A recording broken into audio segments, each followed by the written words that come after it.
Islamic ক্যালেন্ডারের ঠিক প্রথম মাসটি হলো মুহররম, যা মুসলিম সম্প্রদায়ের কাছে অত্যন্ত পবিত্র এবং ত্যাগের প্রতীক। এই বিশেষ দিনটিতে প্রতি বছরই কলকাতার রাস্তায় বের হয় নানান ঐতিহ্যবাহী শোভাযাত্রা। তবে এবার শহরের শান্তি আর সম্প্রীতি বজায় রাখতে আগে ভাগেই কোমর বেঁধে নামছে কলকাতা পুলিশ। আগামী 26শে জুন শুক্রবার মহরম, আর এই দিনটিকে কেন্দ্র করেই লালবাজারের তরফ থেকে জারি করা হয়েছে একগুচ্ছ কড়া নিয়ম।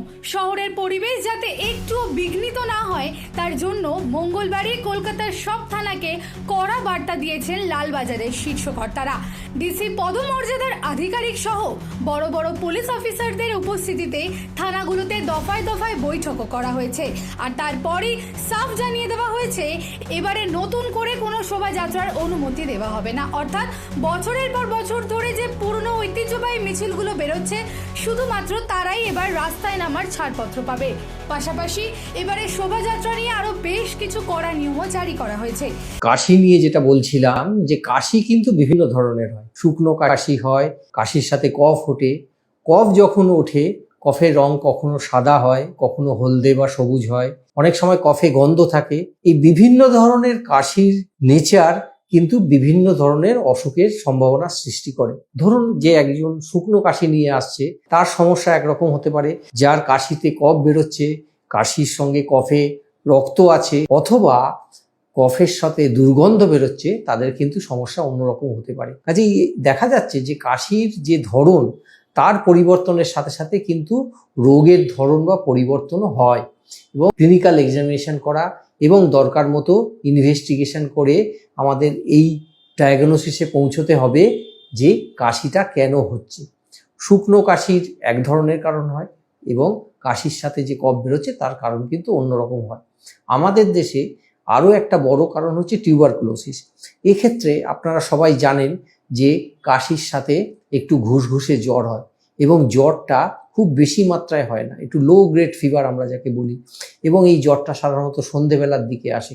তো এই জ্বর, ঘুষঘুষে কাশি, সন্ধেবেলার দিকে অল্প শরীরের তাপমাত্রা বেড়ে যাওয়া, এটা কিন্তু একটা টিউবারকুলোসিসের লক্ষণ হতে পারে। এছাড়াও নানা যারা স্মোকার, তাদের কিন্তু একটা ক্রনিক ব্রঙ্কাইটিস থাকতে পারে।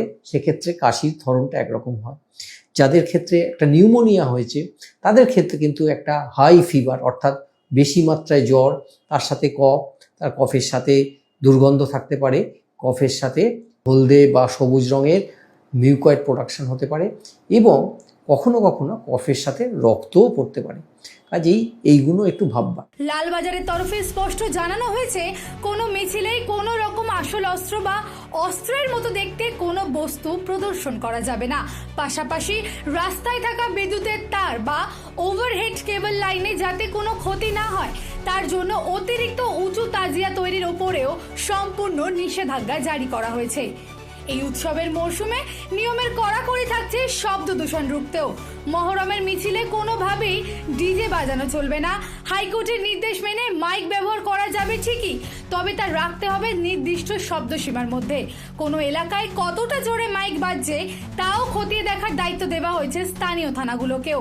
সেই সঙ্গে মিছিল থেকে যাতে কোনো রকম কোনো উস্কানিমূলক বা সংবেদনশীল কথা না ছড়ানো হয়, সেদিকেও কড়া নজর রাখা হবে।